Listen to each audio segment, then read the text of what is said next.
अस्सलामुअलैकुम everyone. Welcome back to my channel psychologist Harsha Batool. आज से हम एक न्यू सीरीज़ स्टार्ट कर रहे हैं जिसमें हम सारे बुक्स वाले साइकोलॉजिकल कॉन्सेप्ट्स को मतलब चैप्टर वाइज हम उनको पढ़ेंगे, उनको समझेंगे। सो द फर्स्ट चैप्टर जो मैंने चूज़ किया है वो है मेमोरी। अब डेफिनेटली आगे आने वाले जितने भी चैप्टर्स हैं, जितने कॉन्सेप्ट्स हैं, वो आपको पढ़ने हैं, समझने हैं। तो सबसे पहले यही समझना ज़रूरी है कि मेमोरी क्या है और हम चीज़ों को मेमोराइज़ कैसे करते हैं और फिर हम भूल कैसे जाते हैं। अब हमें ये चैप्टर तो क्लियर होना चाहिए ताकि हम आगे आने वाले सारे कॉन्सेप्ट जो है ना वो आराम से अपने दिमाग में मेमोराइज़ कर लें और उनको भूलें ना। तो हम स्टार्ट करते हैं मेमोरी से। डेफिनेशन से स्टार्ट करते हैं। What is memory? So the definition says the power that we have to store our experiences and bring them into the field of consciousness sometime after the experience have occurred. एक चीज़ या एक experience हमने अपने mind में store किया और फिर कुछ टाइम के बाद उसको निकाल लिया जब हमें ज़रूरत पड़ गई।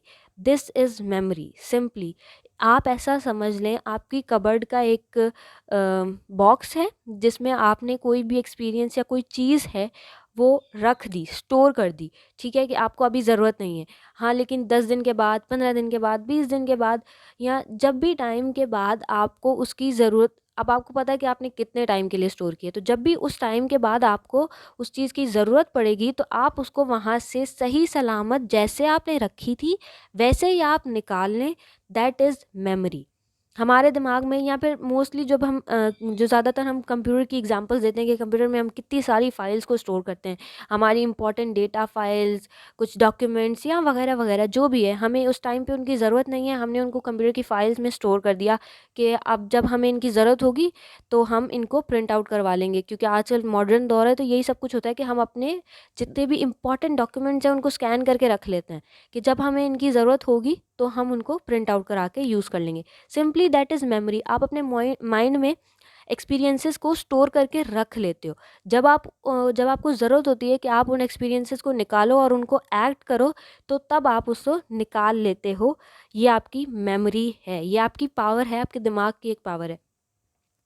अब ये एक अलग बात है कि आपको वो पूरी चीज़ याद आती है या नहीं आती, कि जैसे आपने चीज़ रखी थी वैसे ही बाहर आती है या नहीं आती। ठीक है। अब जैसे कि हम इस पावर को, मतलब इस एबिलिटी को, हमारी जो एबिलिटी है ये मेमोरी की, हम इसको जज करने के लिए ना, हम इसको कैसे जज करते हैं कि हमारी जो क्वालिटी ऑफ रिवाइवल है ना वो कितनी है, मतलब क्वालिटी ऑफ रिकॉल कितनी है। रिकॉल मतलब आपने याद किया कि आपको जो मेमोरी थी या जो चीज़ स्टोर की थी वो आपको याद आ गई। जितनी गुड क्वालिटी आपकी होगी ना, मतलब मेमोरी की, उतना आइडियल आपका रिकॉल होगा। जो चीज़ आपने जैसे स्टोर की थी वो वैसी की वैसी अगर उस डब्बे में से निकल आती है, दैट मीन्स कि आपका जो रिकॉल है वो बिल्कुल परफेक्ट है, या आपकी जो मेमोरी है वो बहुत अच्छी है। ठीक है। आपने जो चीज़ याद की थी वो चीज़ आपको वापस याद आ गई। ये सेम ऐसे ही है कि एग्ज़ाम से पहले आप जितना सब याद करके जाएँ ना, और वो एग्ज़ाम में आपको याद आ जाए, उसी तरीके से जैसे अक्सर बच्चे रट्टा मारते हैं, तो वो जो आपने रट्टा मारा हुआ है ना वो बिल्कुल उस तरीके से याद आ जाए ना आपको, दैट मीन्स आपकी मेमोरी अच्छी है, बहुत अच्छी है। लेकिन अगर आप बैठे हुए हैं, याद कर रहे हैं, 2 लाइनें याद आ रही हैं, 3 लाइनें याद नहीं आ रही बीच में से, या 2 वर्ड्स भूल गए, 2 वर्ड्स भूलने के साथ आगे पूरी लाइन भूल गए, दैट मीन्स आपकी मेमोरी अच्छी नहीं है। या फिर आपका वो जो एक्सपीरियंस था वो आपने सही तरीके से स्टोर नहीं किया, मतलब सही जगह पे स्टोर नहीं किया। जो प्रोसेस ऑफ मेमोराइजेशन है उसमें आगे हम ये देखेंगे ना कि हमने कौन सी चीज़ कौन सी जगह स्टोर करनी है। अगर हम पर्टिकुलर जगह स्टोर करेंगे तो डेफिनेटली हमें वो चीज़ याद आएगी। ठीक है। ये मेमोरी ऑफ पावर जो है ना, मतलब ये ऐसा नहीं है कि 100% ही आपकी इनहेरिटेंस पे होती है। ये आप बिल्ड भी कर सकते हो। आप इसको प्रैक्टिस के थ्रू, लर्निंग के थ्रू इसको अच्छे से बिल्ड कर सकते हो कि जितनी अच्छी आप मेमोरी बनाते हो ना, एक्सपीरियंस आपका जितना अच्छा होता है और जितनी अच्छी जगह स्टोर होता है उतना अच्छा रिकॉल होता है। अब वो कैसे होता है, वो देखते हैं कि मेमोरी बनती कैसी है। प्रोसेस ऑफ मेमोराइजेशन, इसमें 3 चीज़ें होती हैं। ठीक है। मेजर चीज़ें, इनकोडिंग, स्टोरेज और रिट्राइवल। ठीक है। अब इनकोडिंग इज़ लाइक, कह लें कि आपका जो भी इंफॉर्मेशन है वो आपने याद की है, मतलब लर्न की है आपने। फिर आप लर्न कैसे करते हैं, मतलब सेम एज इट इज़ जो एक्सपीरियंस हुआ था वो बस हमारे दिमाग में पिक्चर की तरह स्टोर नहीं हो जाता। फॉर सपोज़ अगर आप किसी इवेंट में जाते हैं तो उस इवेंट में भी वो पूरा इवेंट तो आपके दिमाग में स्टोर नहीं होता ना। लाइक फॉर किसी की शादी में जा रहे हैं आप, पूरी शादी तो आपके दिमाग में वीडियो नहीं चलेगी, हाँ, लेकिन उस शादी के हाइलाइट्स ज़रूर याद हो जाएंगे। हाइलाइट्स में क्या, कुछ चीज़ अगर आपको अच्छी लगी होगी तो वो उस फैक्टर में स्टोर आपके माइंड में स्टोर हो जाएगी कि ये मुझे अच्छी लगी थी, ठीक है। कोई चीज़ अगर आपको बुरी लगी होगी तो वो उस बॉक्स में स्टोर हो जाएगी कि ये मुझे बुरी लगी थी तो मुझे इसलिए याद रह गई। या कोई चीज़ आपने देखी और आपको अच्छी लग गई, मतलब विजुअल से आपके आपके विजुअल से जो चीज़ आपको लाइक अट्रैक्टिव लगी तो वो विजुअल्स में स्टोर हो गई, कि आपने विजुअल्स से उसको देखा तो आपको वो अट्रैक्टिव लगी तो वो स्टोर हो गई। या कोई चीज़ आपने ऐसी सुनी जो आपको थोड़ी सी मतलब चेंज लगी, कि आपने ऐसी चीज़ पहले नहीं सुनी। या थोड़ी सी होता है ना, बहुत सी बातें बंदा सुनता है तो बंदे को लगता है अरे ऐसा भी होता है क्या, अच्छा। तो ये सारी चीज़ें जो मतलब एक वो ना आपके लिए न्यू हो सुनने में, तो वो ऑडिटरी में सेव हो गई। मतलब इस तरह हमारी जो इन्फॉर्मेशन है, जो हमारी कह लें कि एक्सपीरियंस है, वो डिफरेंट डिफरेंट जगह पे सेव होता है। अगर हम उसको सही जगह पे सेव करते हैं तभी जाके हम उसको सही जगह से रिकॉल कर सकते हैं। सिंपल सी बात है, अगर आप अपने आपकी एक कबर्ड है, ठीक है, उसमें डिफरेंट पोर्शंस हैं। अगर आप अपनी ज्वेलरी बॉक्स को या अपनी वॉचेस को अपने कपड़ों वाले पोर्शन में रख देंगे, किसी एक वॉच को रख देते हैं, तो डेफिनेटली जब आप ढूंढेंगे तो वापस थोड़ी मिलेगी वो, क्योंकि आपने गलत जगह रखी है।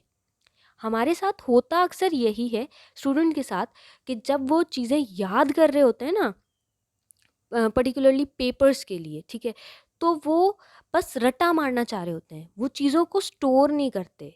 मतलब चीज़ों को लिंक करके अगर वो स्टोर करें तो वापस वहीं से रिकॉल करेंगे और उनको याद भी आ जाएंगी।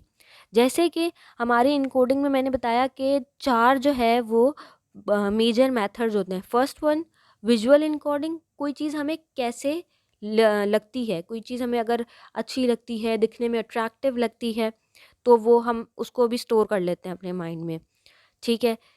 सेकंड है, कोई चीज़ हमें कैसी साउंड करती है, ठीक है।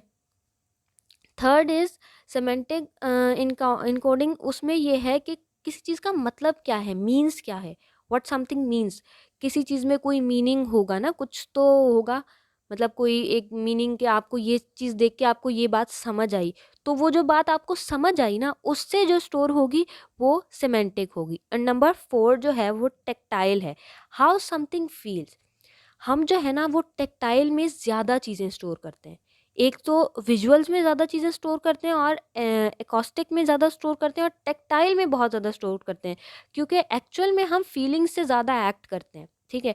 जो चीज़ हमें फीलिंग के साथ हम स्टोर कर लेते हैं वो हमें कम भूलने के चांसेस होते हैं, मतलब उसके वो जो है ना मेमोरी ख़राब होने के चांसेस कम होते हैं, क्योंकि वो हमारी फीलिंग्स के साथ अटैच होती है ना, तो हमें बार बार याद आती रहती है। जितनी दफ़ा रिकॉल करेंगे उतनी अच्छी मेमोरी बनेगी, ठीक है। उसके बाद क्या है कि इन 4 सिस्टम्स में हमारी जो है वो मेमोरी स्टोर होती है। ये कह लें कि कोडिंग है मेमोरी की। अब स्टोरेज की है कि हम उसको मेमोरी को मतलब कितने टाइम के लिए स्टोर करते हैं। वो हम पे डिपेंड करता है, ठीक है, हम कितने टाइम के लिए स्टोर करते हैं। जैसे short term memory, long term memory, ये टाइप्स ऑफ मेमोरी में आगे आएंगे, हम आगे पढ़ेंगे, ठीक है। अभी सिर्फ हमने ये देखना है कि हम मेमोरी को स्टोर करते हैं अपने माइंड में, ठीक है, अपने दिमाग में मेमोरी को हम स्टोर करते हैं जितने टाइम के लिए हम चाहें। मतलब एक तो होता है टाइम पीरियड, हमने पहले से ही सोच लिया होता है, अच्छा ये बात अभी याद रहेगी मुझे, आगे फला बंदे से डिस्कस करूँगी तो मैंने इसको रखना है। या एक अपने माइंड के लिए बनाते हैं आपके, ये चीज़ आपने याद रखनी है, पेपर्स आने वाले हैं, बस पेपर्स के लिए आपने याद रखनी है। वो आप अपने माइंड को पहले ही एक टाइम पीरियड दे देते हो, ठीक है। तो वो मेमोरी उसी हिसाब से जब भी फिर शॉर्ट टर्म में स्टोर होती है और पेपर्स के बाद बिल्कुल दिमाग से निकल जाती है। खैर, ये आप पे डिपेंड करता है कि आप उसको कितने टाइम के लिए स्टोर करना चाहो। फिर उसके बाद आता है रिट्रीवल या रिकॉल का प्रोसेस। ये सिंपल रिकॉल का प्रोसेस है। आपने जिस हिसाब से मेमोरी को स्टोर किया था ना, आप उसी हिसाब से उसको रिकॉल करते हो। जैसे कि मैंने उसमें इनकोडिंग में बताया था, आपने स्टोर की कोई चीज़ जो मुझे अच्छी लगी, तो जब मैं रिकॉल करूँगी तब मैं किसी ऐसी सिचुएशन में ही उस चीज़ को रिकॉल करके बताऊँगी जहाँ मैं अपनी लाइक्स को बता रही हूँ, लाइक्स और डिसलाइक्स को डिस्कस कर रही हूँ। तो मैं किसी को बता रही हूँ कि यार मैं फ़लाँ जगह गई थी, मुझे ये चीज़ें वहाँ बहुत अच्छी लगी। तो वो मैंने इसी हिसाब से उसको रिकॉल किया ना कि मुझे क्या अच्छा लगा था, ये मुझे क्या बुरा लगा था, दैट इज़। या फिर कोई चीज़ मुझे अट्रैक्टिव लगी मतलब विजुअलाइजेशन से, तो मैं किसी को एड्रेस करके बताऊंगी कि ये चीज़ मुझे ना बहुत अट्रैक्टिव लगी। अब वो कैसे, जब रिकॉल करूँगी तो जितनी ज़्यादा स्ट्रॉन्ग उसकी जितनी ज़्यादा स्ट्रॉन्ग मेमोरी होगी ना, उतनी ज़्यादा डिटेल्स मुझे उस चीज़ के बारे में पता होंगी। वो अगर एक फ्लावर वास था तो उसके ऊपर ऐसी डिज़ाइनिंग थी, तो उसका कलर ऐसा था, या उसका कलर मुझे अट्रैक्टिव लगा, तो कलर से मुझे उसकी डिज़ाइनिंग और आसपास का बैकग्राउंड सारा कुछ याद रह जाएगा, तो मैं उसको रिकॉल करूँगी। अब वो डिपेंड करता है कि आपने कितने टाइम के लिए स्टोर की है, ठीक है। जितने टाइम के लिए आपने स्टोर किया, आप उतने टाइम बाद ही उसको रिकॉल करोगे, ठीक है। रिकॉल करने पे याद रहेगी, और जितनी अच्छी मेमोरी होगी, जितनी अच्छी आपने स्टोर की होगी ना पर्टिकुलर हिसाब से उसको, ठीक है, मतलब अपना वो दिमाग लगा के, तो उस हिसाब से ही आपको उसका रिकॉल आएगा। अक्सर ऐसा होता है कि हमने बस एक मेमोरी बनाना ये होता है कि आपने मतलब चलते चलते गुजरते गुजरते एक चीज़ अच्छी लगी, नज़रों में अच्छी लग गई, दिख गई, वो मेमोरी तो स्टोर हो गई ना आपके माइंड में, ठीक है। उसका रिकॉल थोड़ा-सा मुश्किल होगा, क्यों? क्योंकि आपने इतना टाइम नहीं दिया था ना उस पे। वो तो बस चलते-चलते आपको एक चीज़ अच्छी लग गई थी, तो आपके दिमाग में हल्की-फुल्की सी छोटी-मोटी सी मेमोरी रह गई। हाँ, एक चीज़ आपने बैठे आपने उसको ऑब्ज़र्व किया, उसकी बारीकियाँ देखी, ठीक है? वो जो आपके माइंड में बैठेगा ना, वो फिर कह लें कि काफ़ी लंबे अरसे तक बैठेगा। फिर प्लस ये होता है कि आपका जो रिकॉल स्ट्रॉन्ग होता है ना, जितना ज़्यादा रिकॉल स्ट्रॉन्ग होगा, उतनी ज़्यादा नेक्स्ट टाइम की मेमोरी स्ट्रॉन्ग होगी। मतलब क्या?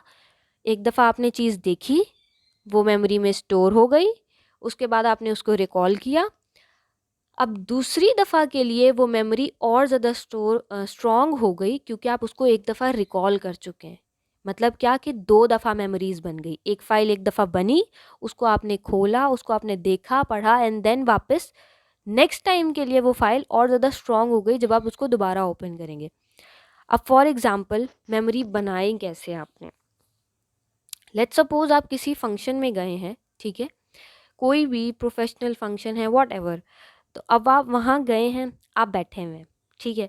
आपको वहाँ का जो इन्वायरमेंट है वो अच्छा लग रहा है। इन्वायरमेंट में क्या-क्या चीज़ें जो भी है, वहाँ की डेकोरेशन कैसी है, वहाँ का एटमॉस्फेयर कैसा है, ये सारी चीज़ें। अब जो-जो चीज़ें आप ऑब्ज़र्व कर रहे हैं ना, ठीक है? ये आपकी पर्सनल उस पे चॉइस पे डिपेंड करता है कि आप क्या ऑब्ज़र्व करते हैं, ठीक है? जो-जो चीज़ें आप ऑब्ज़र्व कर रहे हैं, वो चीज़ें आपकी मेमोरी में स्टोर हो जाएँगी। जैसे लड़कियाँ मोस्टली जाती हैं, तो वो डेकोरेशन ऑब्ज़र्व करेंगी। ओहो! कर्टन्स का कलर कैसा था, वहाँ पे फ्लावर वास की डेकोरेशन ऐसी थी, फ्लावर्स ऐसे थे, ठीक है? व्हॉटएवर जो भी था, स्टेज ऐसा था और वहाँ पे म्यूज़िक ऐसा था। ये सारी चीज़ें आपने एक दफ़ा में ऑब्ज़र्व कर ली, ठीक है? फिर वो आपके माइंड में स्टोर हो गई।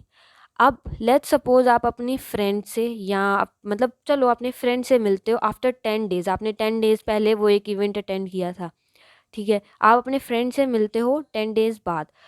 तब आप रिकॉल करते हो और फिर उसको बताने लगते हो, अरे मैं फ़लाँ जगह गई थी, वहाँ पे ये सब कुछ था, वहाँ पे ऐसी डेकोरेशन थी, वहाँ पे वैसी डेकोरेशन थी, वहाँ ये था, हम कोई अपना फंक्शन करवाएँगे उसमें ऐसा डेकोर करवाएँगे, वो भी अच्छा था, ये भी अच्छा था। वो क्योंकि जब आप मेमोरी बना रहे थे ना, तो आपने उनको अपनी फीलिंग्स के साथ अटैच किया। ये सारी फीलिंग्स वाली मेमोरी है। मुझे अच्छी लगी, मैं अपने किसी फंक्शन पे ऐसा काम करवाऊँगी, मैं अपने किसी फंक्शन पे ऐसा स्टेज बनवाऊँगी या ऐसा डेकोर करवाऊँगी। मैंने सब कुछ अपनी फीलिंग्स से अटैच किया, ठीक है? वो एक स्ट्रॉन्ग मेमोरी बन गई, क्योंकि मैंने एक ढंग की जगह पे मतलब एक्यूरेट जगह पे जाके उस सामान को रखा, और फिर 10 दिन के बाद उस सामान को वहीं से निकाल लिया, तो मुझे बहुत आसानी से मिल गया। अगर मैं सिर्फ़ ऐसे रखती कि मुझे दिखने में अच्छा लगा था, तो मैं सामने वाले बंदे को भी सिर्फ़ इसी तरीके से बता सकती थी कि यार मतलब हाँ ठीक है, ऐसे दिखने में अच्छा था, हाँ अच्छा लग रहा था, ओके फ़ाइन। अब किसी को मैं उस फीलिंग्स के साथ नहीं बता सकती ना, क्योंकि मैंने फीलिंग्स के साथ स्टोर ही नहीं किया था। इस तरह जैसी मेमोरी आप जो ऑब्ज़र्व करते हैं, उस तरह ही उसको पर्टिकुलरली स्टोर करते हैं इनकोड करके, ठीक है? 4 डिफरेंट मेथड से, और फिर वहीं से रिकॉल होती है वो मेमोरी। हमारी मेमोरीज़ मिक्स तब हो जाती हैं जब हम उनको सही से स्टोर नहीं करते। ये बार-बार मैं बात इसलिए कर रही हूँ क्योंकि हम मोस्टली मेमोरी को जब जज करते हैं, तो हम इसी हिसाब से जज करते हैं कि हमने पेपर से पहले कितना पढ़ा था और हमें कितना याद आया, ठीक है? सही है, ये पेपर से पहले हमने कितना पढ़ा था और हमें कितना याद आया। हम इस हिसाब से मेमोरी को जज करते हैं। जबकि ऐसा नहीं है। हम पेपर से पहले जब पढ़ने बैठे हुए होते हैं ना, तो हम सारी ऑब्जर्वेशन उस पढ़ने पे नहीं रखते, हमारा दिमाग जो है 10-15 और जगह चल रहा होता है। फिर याद क्या खाक आएगा जब हमने सही से स्टोर ही नहीं किया था। So this was all about memory and process of memorisation. Next video में हम टाइप्स ऑफ मेमोरी देखेंगे, और उससे नेक्स्ट वीडियो बहुत इंपॉर्टेंट है, हम उसमें देखेंगे methods to increase our memory, specially for students, कि हम अपनी मेमोरी कैसे इंक्रीज़ कर सकते हैं। ठीक है, hope you like the video. तो चैनल को सब्सक्राइब कर दिएगा, वीडियो को लाइक और शेयर और कमेंट कर दिएगा। Thank you.